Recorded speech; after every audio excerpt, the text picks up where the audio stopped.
ini adalah tag video yang nggak tahu keberapa kali karena dari tadi ngaco mulu. Ya Allah, ya Allah.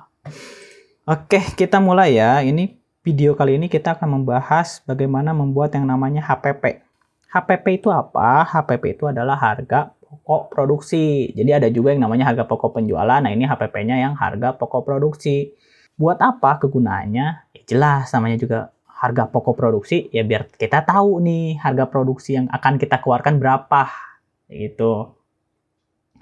Ini berguna banget buat yang mau bikin produk awal-awal lah. Jadi kalau misalkan kita ngelihat di Google ngelihat teh tarik misalkan, ini kan saya contohnya teh tarik ya. Teh tarik, wah dia jual harganya 10.000 nih. Langsung kita bikin. Kita bikin. Ternyata pas kita hitung-hitung kok kita nggak dapat untung ya. Ternyata harga produksi yang kita keluarkan setara dengan harga jual. Kan itu rugi banget kan. Nah, baiknya kamu ini bikin dulu nih HPP perkiraannya kira-kira berapa nih yang kita perlu keluarkan dan harga jual yang pas untuk produksi kita ini gitu.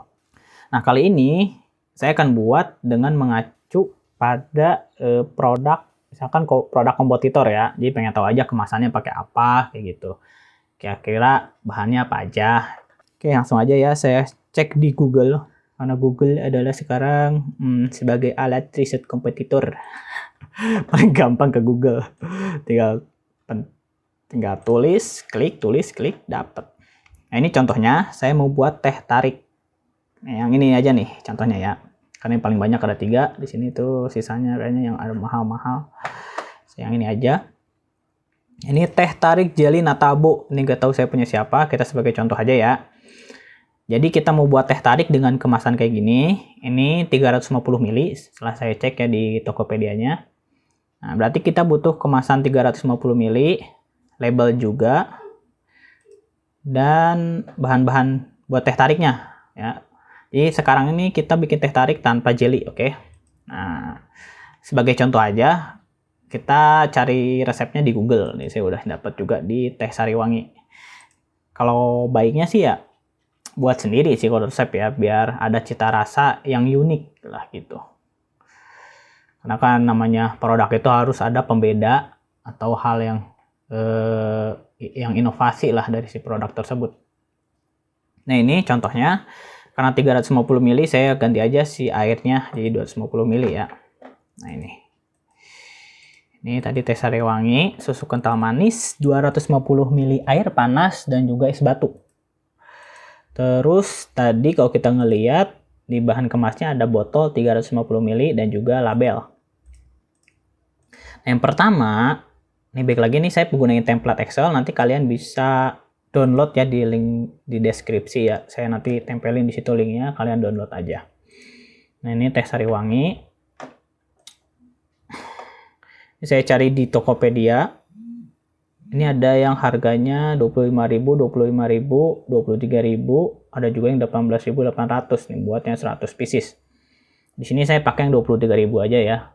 Ini harga perkiraan kalau misalkan di warung dekat rumah saya sih kayaknya segini sih, 23.000. Buat isi yang 100 pieces. Nih 23.000 MOQ-nya. Tadi satuannya berapa pieces? MOQ-nya ada 100. Kenapa perlu nulis MOQ? Biar kita tahu nih harga 23.000 ini kita harus beli sebanyak 100 pieces. Ini buat pencatatan di kitanya. Oke, susu kental manis. Lanjut, susu kental manis. Nah, ini kita pakai yang ini aja nih. Contoh ya. Pakai yang udah jadi, yang saset. Jadi kita nggak usah ngatur-ngatur lagi keluarnya perlu berapa. Kalau pakai yang ini kan perlu ngatur-ngatur juga ya. Astagfirullahaladzim. Ngatur-ngatur juga ya berapa yang perlu dikeluarkan gitu, takutnya kebanyakan. Kalau kebanyakan kan kemanisan atau kurang jadi gak manis. Kalau ini kan tinggal di set aja gitu keluar semuanya. Oke, tadi harganya 7250. DMOQ-nya 6 pieces ya, satuannya pieces. Terus air panas kita misalkan ngolah sendiri, ya udah kita buat aja harganya Rp1 ya. MOQ yang kita butuh, MOQ-nya ya udah 1 mili aja ya. Contoh, ini juga es batu, kita jadiin Rp1 aja. Ini gram. Ini contoh aja, karena es batu pasti kita buat sendiri sih, karena kan ada kulkas ya, sayang juga kulkas gak dipakai. Oke, langsung botol. Atau misalkan ada yang mau beli, ya udah tinggal hitung sendiri aja ya. Harganya berapa. Oke, botol 350 ml bisa cari juga di Tokopedia.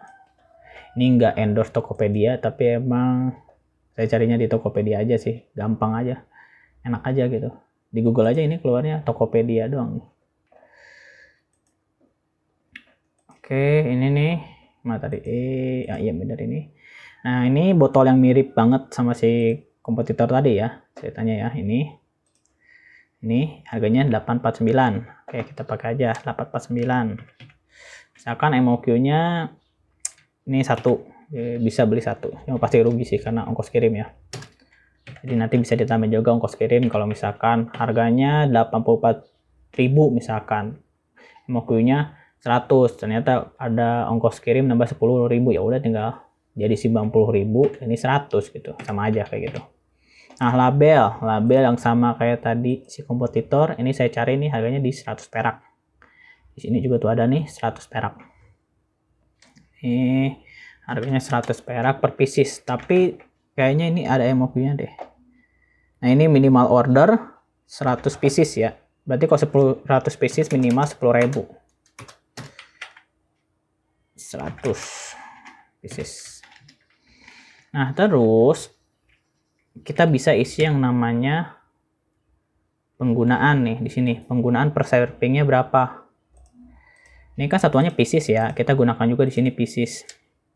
Ini satu, misalkan satu pieces. Ini juga satu pieces kita gunakannya. Ini adalah 250 ml, juga 250 mg.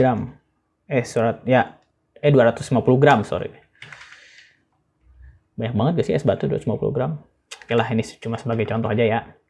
Nah, biayanya berarti ini bisa diginiin aja.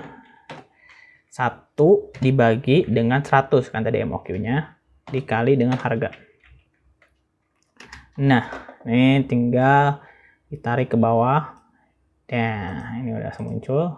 Ini kita ini aja ya, bulatin aja lah. Nah, juga bulatin aja lah.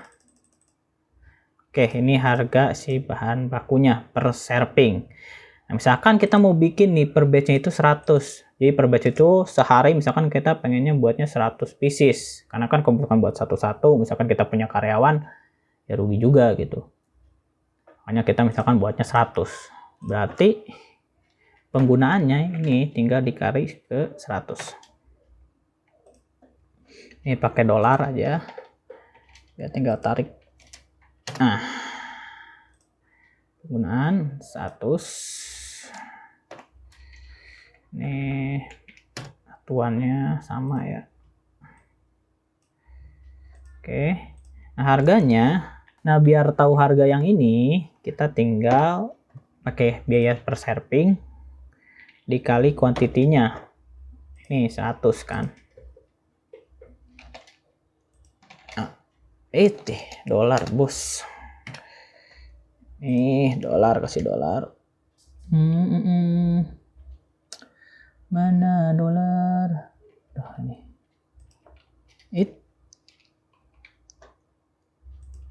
Nah, ini kasih dolar. Nah, 23.000 berarti sini. Nah, ini kita format painter samain aja lah. Nah, ini dibulatkan. Jadi kalau misalkan mau bikin 100 pieces teh tarik 350 ml, bahan bakunya itu sebanyak 193.000. Nah, ini nanti kalian dapat template-nya yang udah jadi ini ya, jadi udah ada rumus-rumusnya, tinggal dipakai aja. Nah, terus harga botol ini juga sama, kita penggunanya dulu, berarti kan satu kan. Biayanya berapa? Ini sama berarti kan, ini tinggal dibagi ini. Aja deh, copy deh ini. Nah, kayak gini. Terus penggunaannya sama juga, ini kan mau bikin 100 kayak gini. Nah, ini.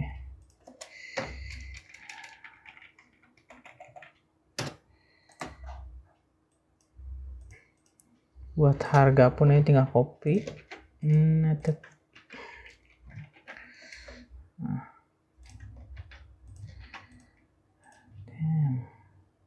Nah, kayak gini. Jadi kemasan yang akan kita pakai itu adalah per serpenya 949 perak, dan harga kalau misalkan bikin 100 pieces itu 94.900. Nah, terus biaya operasional misalkan ini kan udah nih biaya gas tadi, misalkan kita buat air, jadi biaya gas masuk ke air panas, kulkas juga listrik masuknya ke es batu contohnya ya, misalkan jadi gak usah kita hitung lagi.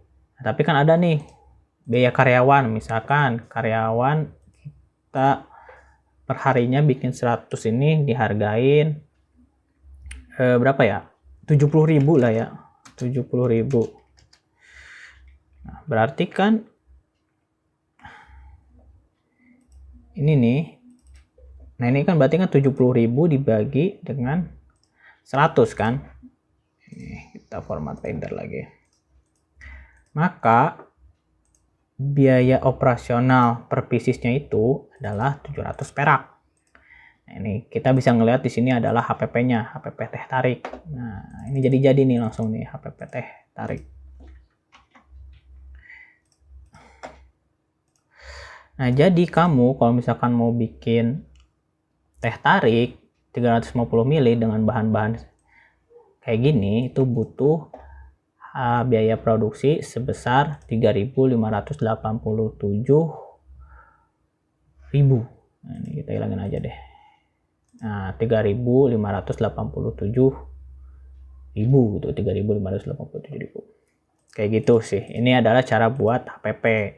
Misalkan kalian butuh yang lebih advance, contohnya yang HPP-nya udah terintegrasi dengan stok, terus juga bisa merencanakan produksi, kalian bisa menggunakan mini system dari Raja Manajemen. Ini bisa aja langsung ke http www.rajamanajemen.com atau tulis saja rajamanajemen.com di browser, harusnya langsung muncul sih ya.